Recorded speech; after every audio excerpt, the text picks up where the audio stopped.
안녕하세요. 오늘은 상권 분립의 의미와 역할에 대해서 살펴보도록 하겠습니다. 먼저 어려운 단어인 삼권 분립이 어떤 내용을 뜻하는지 살펴보도록 하겠습니다. 삼권 분립의 한자어를 풀어보자면 다음과 같습니다. 석삼, 권세권, 나눌 뿐, 설립인데요. 이를 풀이해 보자면 국가의 권력을 셋으로 나누어 서로 견제하고 균형을 맞추는 것이라고 할 수 있습니다. 그렇다면 우리가 이전 시간까지 배운 행정부, 사법부, 입법부 이런 세 기관이 국가의 권력을 나누어 갖고 서로 견제하는 것을 삼권 분립이라고 할 수가 있습니다. 자, 그렇다면 실제 사례를 통해서 상권 분립의 원리가 어떻게 적용되고 있는지 살펴보도록 하겠습니다. 먼저 살펴보도록 할게요. 대법관 후보자 3명 임명 동의안 국회에 제출.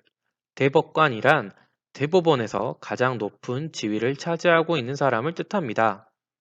대법관 후보자를 지정하는 사람은 바로 대통령인데요. 대통령이 대법관 후보자 3명에 대한 임명 동의안을 국회에 제출했다는 뜻입니다. 이는 대통령이 대법관 후보자를 선정했다고 하더라도 국회가 임명 동의안을 처리해 주지 않는다면 통과가 되지 않는다는 것을 뜻합니다. 기사 살펴보도록 하겠습니다. 법원 동성동본 금혼법 위헌 제청. 여기서 동성동본 금혼법이라는 것은 성이 같고 본이 같다면 결혼을 할 수 없다는 법입니다. 그리고 위헌제청이라는 말은 법원이 헌법재판소에 법률이 헌법에 위반되는지 결정해 주도록 요청하는 제도입니다. 따라서 법원이 국회가 만든 법의 위헌 여부에 대해 헌법재판소에 제청할 수가 있습니다. 동성동본 금혼법을 국회에서 만들었다고 할지라도 이 법이 헌법에 어긋나는지 타당한지 적절한지를 법원에서 심판할 수 있는 권리를 갖고 있습니다. 기사 살펴보도록 하겠습니다. 청와대, 국회, 법률안 거부권 검토. 입법을 하고 있는 국회에서 법률안을 만들었다고 할지라도 청와대에서 거부권을 검토할 권리가 있습니다. 이는 정부에서 국회가 만든 법률안에 대해 거부권을 행사할 수 있다는 것입니다. 마지막으로 살펴보도록 하겠습니다. 국회 국정감사 시작. 국정감사란 국회에서 정부가 나라 살림을 제대로 하고 있는지 살펴보는 것입니다. 따라서 국회에서는 정부가 나라 운영에 얼마나 열심히 적극적으로 타당하게 하고 있는지에 대해서 감사를 실시할 수 있습니다. 그렇다면 다라 사례가 어떻게 상권 분립 원리에 적용되는지 한번 답을 써보도록 하겠습니다.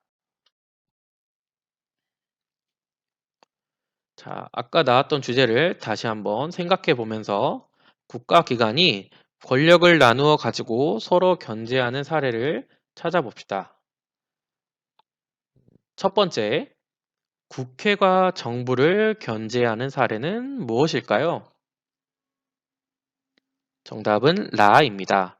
국정감사를 통해서 국회는 정부를 견제할 수 있습니다.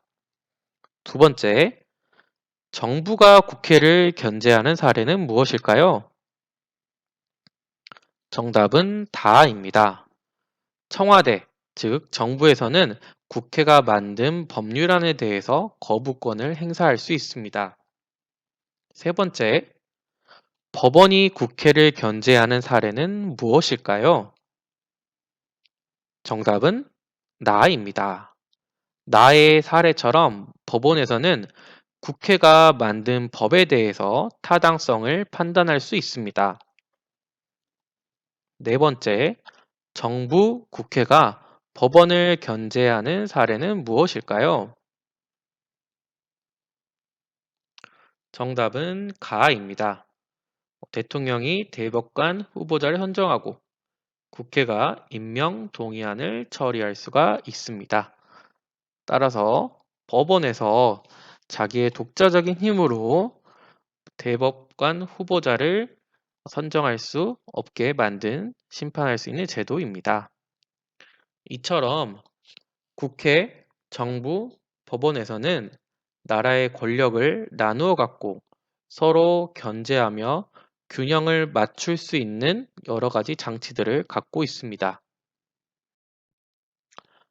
다음으로 빈칸을 완성하여 봅시다. 첫 번째, 국가를 다스리는 법을 만드는 곳은 어디일까요? 바로 입법부는 국회입니다. 두 번째, 법에 따라 국가 살림을 하는 곳은 어디일까요? 정답은 정부입니다. 마지막으로 법에 따라 재판을 하는 곳, 사법부, 바로 이것은 법원입니다. 마지막으로 퀴즈를 통해 오늘 배운 내용을 정리해 보도록 하겠습니다. 국가기관이 권력을 나누어 가지고 서로 감시하는 민주정치의 원리를 무엇이라고 할까요? 정답은 권력 분립의 원리입니다.